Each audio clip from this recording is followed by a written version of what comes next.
So, okay, it's the post office. Why should a long-haul trucker care about mail trucks going electric? Are EVs coming for the big rigs next? It's not about Class 8s going electric overnight.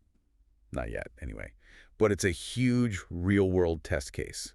It's a preview of how electrification will likely roll out, starting with government fleets, local delivery routes, Mm. places where the routes are predictable and charging infrastructure is easier to manage. So it shows the direction things are heading. Exactly. It highlights the balance between upfront EV costs versus fuel savings. It shows the shift in maintenance needs fewer oil changes, more focus on batteries and software. It tells you where regulations, incentives, and the tech itself are likely going.